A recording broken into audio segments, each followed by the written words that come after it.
Hello, everyone. I'm Ron Garrett, your host on the Vegas Pulse. Stories from back of the house. Now, the back of the house is all the people that work that you don't see. That's why they call it the back of the house. Right. Or those of us who know what's going on in the back of the house. And one of the primary guys who can help us with some of that is my good friend. They call him the Don of Vinyl. He has got the largest vinyl collection of 45s. 45s albums, yeah. Albums in the world. And that's why they pretty call him close, the yeah. Don of Vinyl. He's the CEO of Street Corner Records and Entertainment. He's been around a while. We all love him. He's Stevie Dunham. Thank you, Ron. Thank you for having me on the show. I really appreciate it. Stevie, you're a great story, my friend. Well, that's what they say. I mean, I've been around. I mean, I've seen and done a lot of stuff. It's stuff that I was privileged to see that I probably shouldn't have seen outside You of can't the tell us entertainment. about any of that, the I things can you tell a shouldn't have few- seen, you know? I can say a few things I can, but I got to keep some certain names on the down low. Well, you got to wait for them to die. Well, a lot of them I still do. Yes, yes. I was a part of that fraternity. I'll admit Everybody that. says, Ron, write a book. I said, not yet. Yeah, that's the same with me. I can't just write a book and name names. I have to wait for those people to go. You do. Unfortunately. So you're Otherwise I'll from get Brooklyn. killed. You're from the Yes, streets of Brooklyn. I am from Brooklyn, New York. And when originally. you were a young kid growing up, you got into the doo-wop sound. It was around 1977. My two cousins and two neighborhood kids. We lived in Brooklyn Heights on Pacific Street.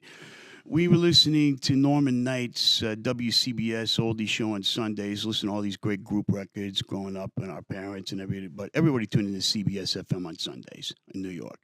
And so we decided we'd just go out one day and try it out and sing some harmony. It seemed to gel, and we got a little bit better as time moved along. We got actually pretty good. We never made a record or nothing, but we got really good. And it was, even in that late of era in the late 70s, it was still prevalent to go into inner city boroughs and see people sing on street corners still. And they really had the oil Yes, they barrels did. with the flame coming Yeah, out. yes, Now, they we did. see that in movies. That's actually true. But is that true? That is an absolutely true fact.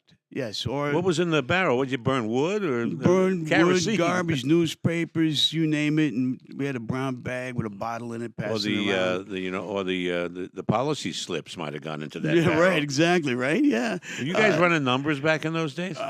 When I was 11 years old, so Well, no. listen, But I there's know a lot- guys that did. My Absolutely. cousins were involved in a gang, and they were doing errands for running the Cosa numbers. Nostra guys. Which is Keno.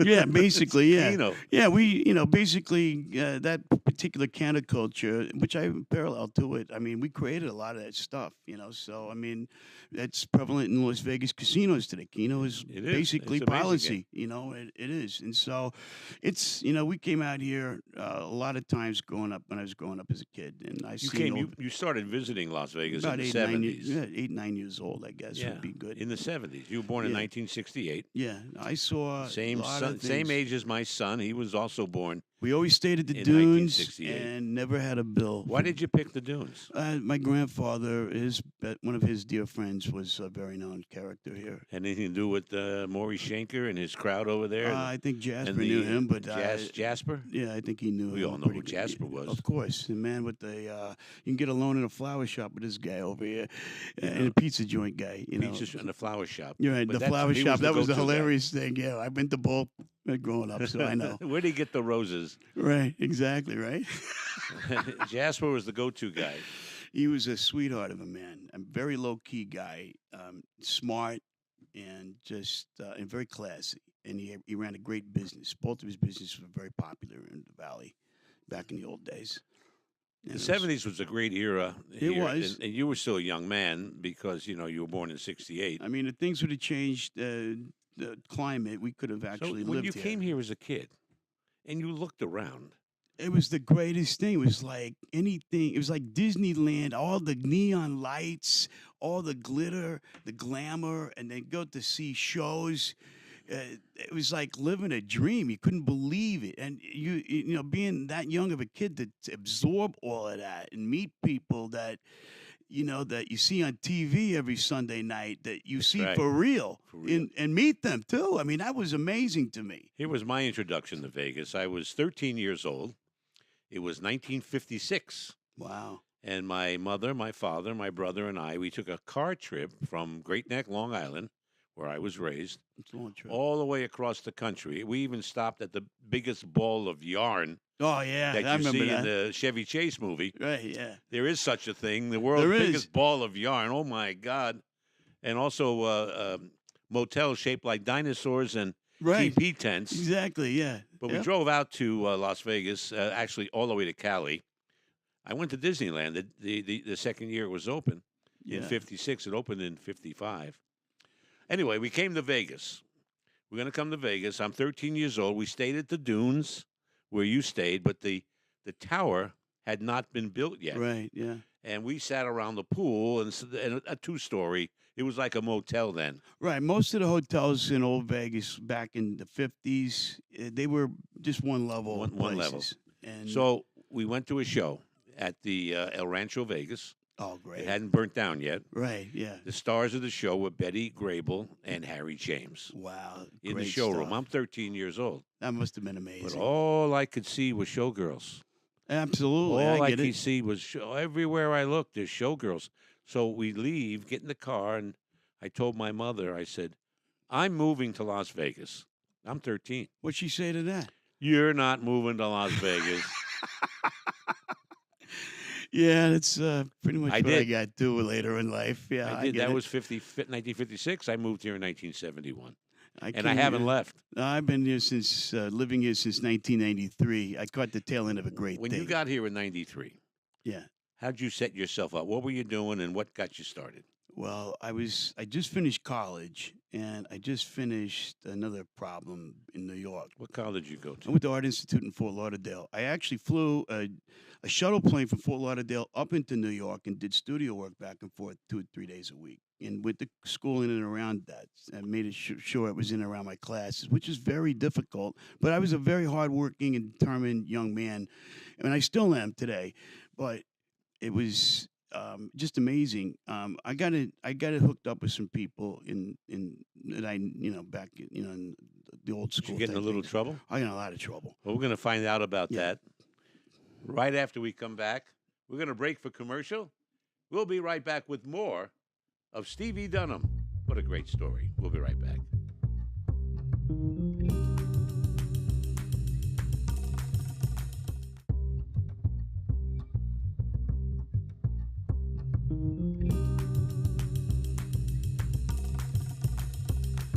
And we're back on Vegas Pulse, stories from the back of the house. And with us is Stevie Dunham, the CEO of Street Corner Records and Entertainment, and many other things. Now, we were talking, Yes. and you said you had a little trouble. Is it all right to talk about that? Or It was 34, almost 35 years ago. So, I mean, has it yeah, been it's taken okay. off the I mean, blotter? some of the guys are still locked up, but I won't mention any names. I got into a major problem Yeah. in New York City. I didn't know I was being watched, and I got pinched in front of my building on Pacific Street. What was the charge? It was a RICO Act. I got 7 indictments and Oh. charges out of 35. Conspiring with other criminals. Oh, you name it. I mean, I got popped for 7 big ones, and Did you do time? no, but I was looking at 40 years at time. My attorney, which was a very well-known mob attorney, his name was Shargo, and Uh-huh. he says to me this. He goes, "This is flimsy. You got no case. This is all because of an informant, a rat. Somebody Which ratted you They out. ratted out 62 guys.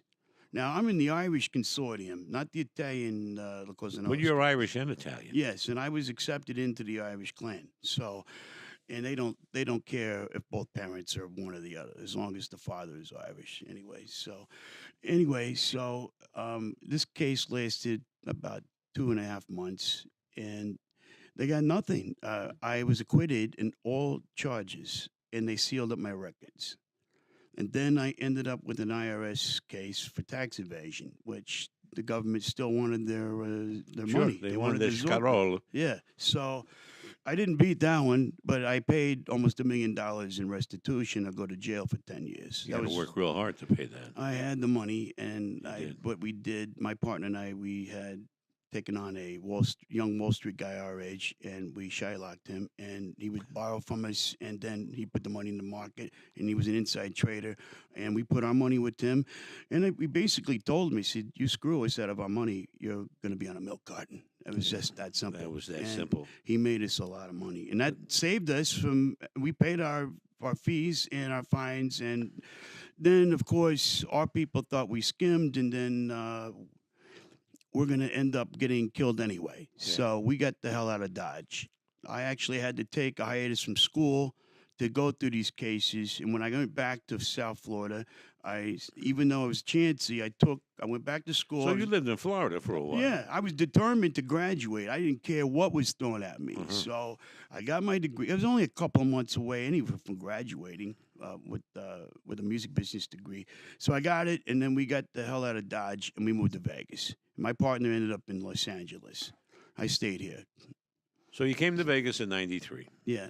You're already a well-known doo-wop singer. I was one of the youngest producers of this music in the United States but you when I also started. sang on all that. I did. I sang and produced records with them without credit, and sang on many stage shows. And I worked with a lot of legends: Johnny Maestro of the Brooklyn Bridge and the Crest, Larry Chance of the Earls, Harvey Fuqua of the Moonglows, Pookie Hudson of the Spaniels, Jive 5, Eugene Pitt, which is my mentor. And there's about 60 plus guys I backed up or shared the stages with easily enough, in groups. Part of the Chaperones? I was a member of the Chaperones. I helped reform the Chaperones with an original founding member, Nick Salvato, and we put out a CD, and it sold very well, and it helped keep the trademark active with the group. And we were inducted into the Las Vegas Entertainers Hall of Fame in 2011. There you go. Yeah, That's I'm my a member first of that one. one too, by the way. I'm in it 2 times. I'm in it with Yeah. the Night Kings too, another local Las Vegas group. It's just a thrill. I'm not an illegitimate person, just so you know. I mean, I lived a life like that, and I learned a very hard What lesson. very business young. did you open when you arrived here? I started Street Corner Entertainment Records in 2004. Okay, but right here in Las Vegas. But I worked so in the logistics 20 business. years old right yeah, now, the company. Yeah, it's going to be 25 next month, actually. I worked in the logistics and trucking business as my civilian job. So I worked that for 24 years, and I worked in clubs and bands at night. You were busy. I was always working. I never was not working. And I worked in a lot of different hotels. I worked in almost all the old hotels, every hotel except for the brand new ones that are existing today. I worked in them all, downtown and on the Strip.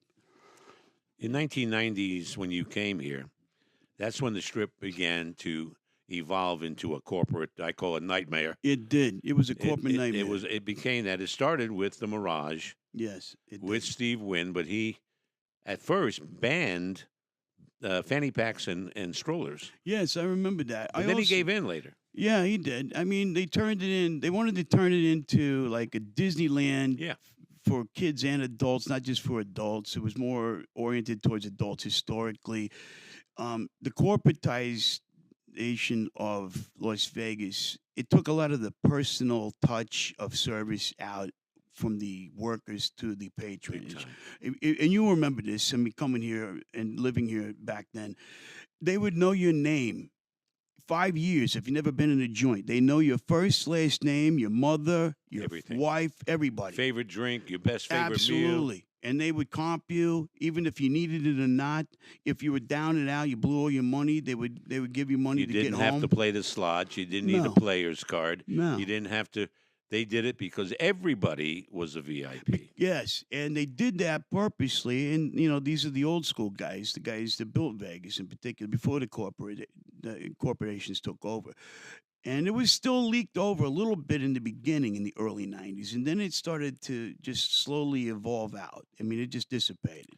In 1993, when you came, I was the marketing director for Circus Circus. Okay, well, there were still aspects there. But we were owned by one man. His name was William G. Bennett, Right, who exactly. doesn't nearly get the kind of recognition No, he doesn't. he should Everybody have. else does. He built Circus Circus. He built the Excalibur. He Right. built the Pyramid. He built the Luxor, and he also built Mandalay Bay. And they don't give him anything for that. They don't give him any Down in credit at all. Laughlin, I was with them. They owned the Colorado Bell Great and the place. Edgewater. Yeah, another great casino. Well, he was hands-on.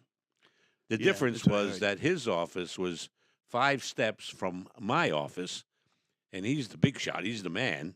And if I wanted something done, I go ask him. Right, No red exactly. tape, Yeah, he didn't have to go through an no emissary or reports. nothing. Yeah, he didn't have to cut through all that But BS. this is the way we did it. Yeah. Again, back of the house. Right. Mr. Bennett would literally go into the kitchen and squeeze the lettuce.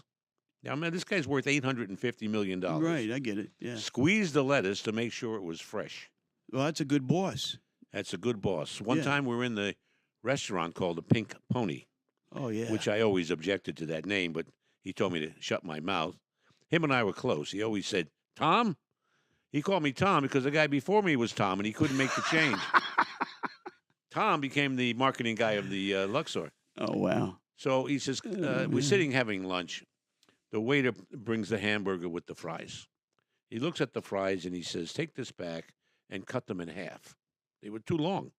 Wow. So what Mr. Bennett he comes back. It's almost like the casino story with the blueberry muffins. Right, exactly. He Yeah. brings it back and the fries are cut in half. And he turns to me and he says, do you know what I just did? I said, you cut the fries in half. He's, yeah, but does it look like more? I said, absolutely it does. Yes. So it was piled higher. It looked like more, same amount of fries. That's great. I remember all the great things like the 99-cent hot dogs and Absolutely. the shrimp cocktails. And, they give you rolling nickels of quarters, there's incentives, gifts, jackets if you hit royal flushes. Everything. All the great stuff that you can imagine that really enticed people to come here because they always thought, well, if I get a royal, I'm going to get a satin jacket with the casino name on it. And, the last hotel to do this, if I recollect, was the Orleans that did that. There's one more hotel that's just like the old days. I'm going to come back and tell you about it. Okay. But yeah. right now we got to take another break. Cool. All right. We'll be right back. More with Stevie Dunham, the Don of Vinyl and the CEO of Street Corner Records and Entertainment. But we're going to talk about his current business and the stars that he's making right here in Las Vegas, some of your favorite lounge acts. We'll be right back.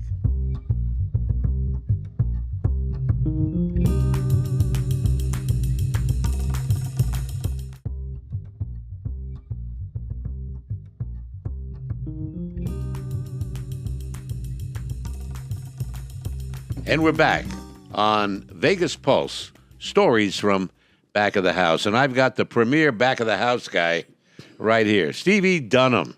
How you Stevie, doing, thank man? you so much Oh, again thank for you. being here. Oh, it's awesome. This is a lot of fun. It's great to talk about these things because a lot of people don't realize what really goes on No, behind they the didn't. scenes here. I mean, and there's a history of all of that. There's always a silent group of individuals in every aspect of business that actually has their fingers on the pulse in Las Vegas, Nevada. It's not all about casinos and gambling and so forth. There's guys that do things behind the scenes that are influential in whatever level of business they're in that make things happen here. They're movers and shakers, and people don't realize that. And it's very important to know that. You're not going to ever see them hardly. I mean, I'm just lucky to be here like you are because we've been through all of this. Got lucky.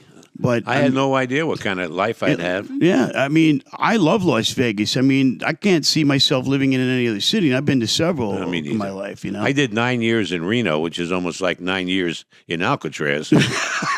Reno ain't nothing like Las Vegas. No, not at all. Everybody no. thinks that, but it's not the same When I thing. first moved there, I was that a-hole from Vegas, but they accepted me. 2 years later, I was that a-hole from Reno. Right, So yeah, I got get it, accepted, yeah. I totally understand. I ran a nightclub downtown on Fremont Street. What was the name of it? It was actually the old Cosmos joint. It was- Cosmos. But we Cosmos changed- Cellar. But yes, and we changed it to the USA Underground. I booked every punk rock and alternative band in the 1994 to 95 in that joint. I had a line that went from that door right around the corner onto Main Street with about 400 kids, college kids, waiting to get in to that 200 capacity place all night, Thursday, Friday, Oh, and no, Saturday we went night. to Cosmos Underground. Oh, I've been there before then too. I Yeah. mean, I know, but It but became your club. yes, and Oh, we was a that's cash fantastic. cow for, and we put all the punk rock bands in there. We had monopolized in the whole city, and it was great. And I should be in the punk rock museum, which I may have to go see them and tell them I'm still Take here in another Vegas. quick break right Sure. now and come back and bring us up to date on some of the current talent You got it. and things you're doing now with your record company here in Las Vegas. We'll be right back with more of Stevie Dunham right after this.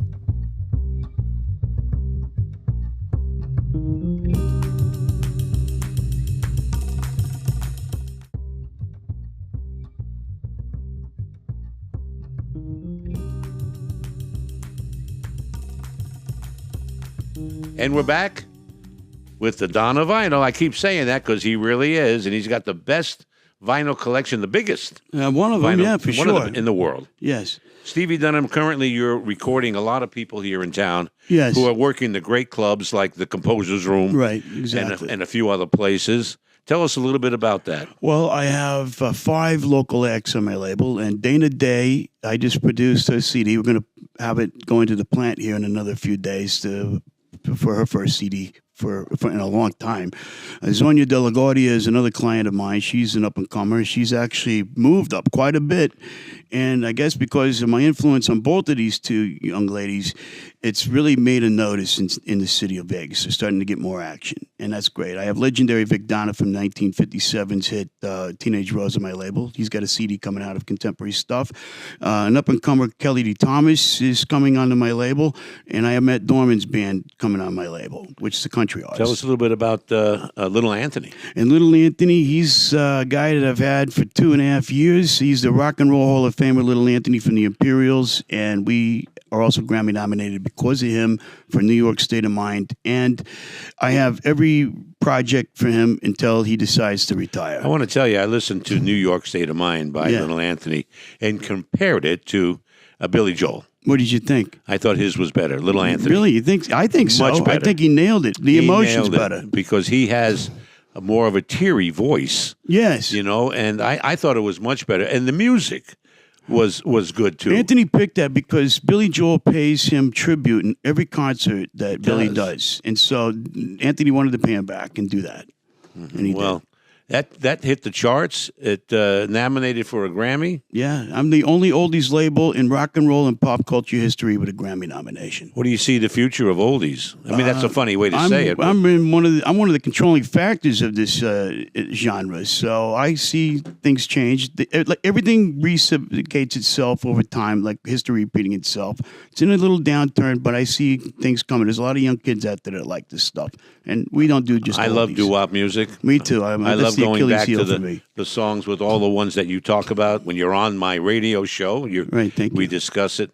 The Crest, the Flamingos, the great groups, great groups, and you've had your own groups as well, right? Yes. And you still record. I do my own stuff. I'm my own vocal group. I do all the vocal parts sometimes. You know, it's great having you here as a guest. Well, thanks, Ron. It's great having you. And we could talk for another hour. Oh, of course. I'm sure we could. And I think I'm going to invite you back because I want to pick great. up. I'd love to. I definitely would do that. Where we left off. Appreciate coming over to Hey Vegas TV Thank you. Studios right here on Annie Oakley. And we have a full facility here for everybody to come and make TV shows it's a great place, folks. Great place. And maybe we should think about the Stevie Dunham show. Well, that's not something out of the picture. I think that might be considerable. We'll see what happens. Yeah. Thank you all for watching Vegas Pulse, stories from back of the house. You can't get a guy like this every week, so I got to bring him back for another show. Thank you, Stevie. Thank you. Thank you, everybody, for watching. We'll see you next week.